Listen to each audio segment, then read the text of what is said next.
music, and more. Yes, Media Academy Radio. Excite. The hits.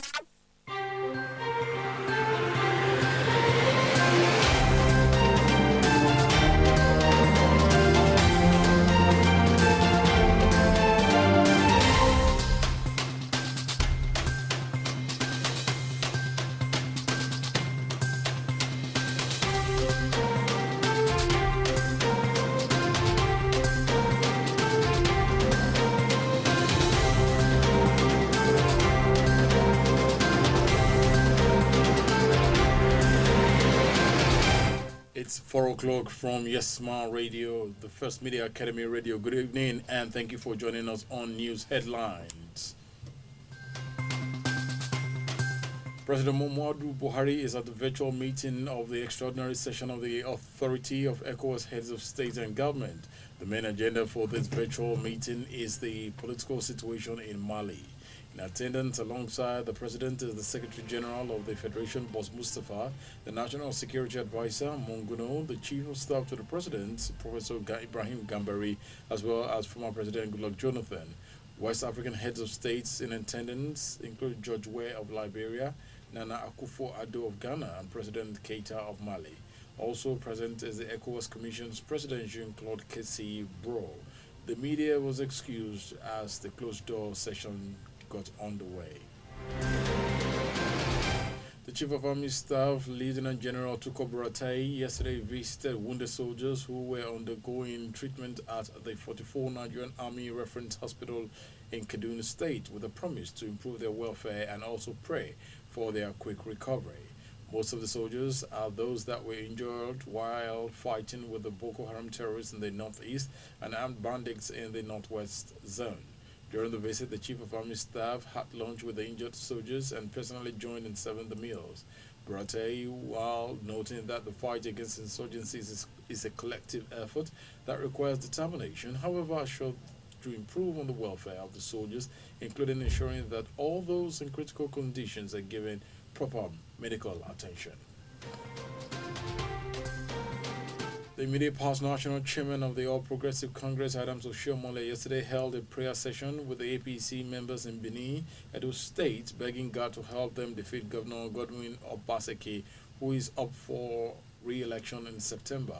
Oshiomhole, who was governor from 2008 to 2016, was instrumental to the emergence of Obaseki as his successor. However, the two soon fell apart. Armed with a megaphone, Oshiomhole asked his supporters to repeat the prayer after him. A criminal complaint against 12 of the president's appointees who attended the funeral of his chief of violation of COVID-19 protocols commenced at the Magistrate Court, Kado, Abuja today. However, none of the appointees who attended Kyari's burial on April the 18th, 2020 was present when their names were called out by the court registrar.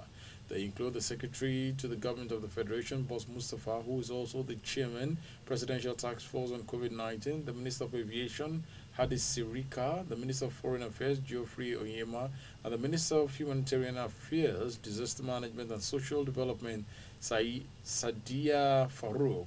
Others who were accused of attending the burial include the Senior Special Assistant to the President of Media and Publicity, Garba Shehu, the National Security Advisor, Babagana Monguno, the Director General of National Intelligence Agency, Ahmed Rufai, the Chief Protocol Officer, Ambassador Lawat. Keeping borders closed to halt the spread of coronavirus is unsustainable, the World Health Organization has said, urging countries to adopt comprehensive strategies based on local knowledge of where the virus is spreading. Border closure and travel restriction remain an important part of many countries' strategy to combat the novel coronavirus. At the same time, rising cases in a range of countries in Europe and elsewhere that had loosened measures and after appearing to get their outbreak under control have spawned discussions of possible fresh border closure. The federal government has said secondary schools in the country will reopen on August 4, 2020 for pupils in exit classes to sit for their examination. The government said students will have 2 weeks to prepare for the West Africa Senior School Certificate Examination organized by the West African Examination Council. WAEC exam, the government said, will commence on 17th of August 2020. The government announced the decision at the end of a virtual consultative meeting between the Federal Ministry of Education, Commissioners of Education of the 36 states, the Nigerian Union of Teachers and UT, the proprietors of private schools, and chief executive of examination bodies. Following alleged misappropriation of funds rocking the Niger Delta Development Commission (NDDC), stakeholders of the oil-rich region are set to stage a massive protest against the Minister of Niger Delta Affairs, Senator Godswill Akpabio, and Professor Ponde-led interim management committee. The protest by the stakeholders under the auspices of Niger Delta Development Initiative is as a result of the alleged misappropriation of funds in the commission, which was uncovered by the National Assembly. Qatar will seek to host the 2032 Olympic Games, it said today, joining a crowded field and raising questions about scorching summer temperatures and underwhelming attendance as at past events.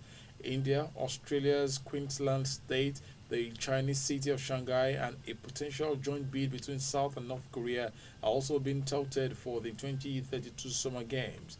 Under changes put forward in 2014, interested countries submitted a request to join the non-committal continuous dialogue, which Qatar confirmed to AFP it had done via a letter to the International Olympic Committee (IOC) in Lausanne.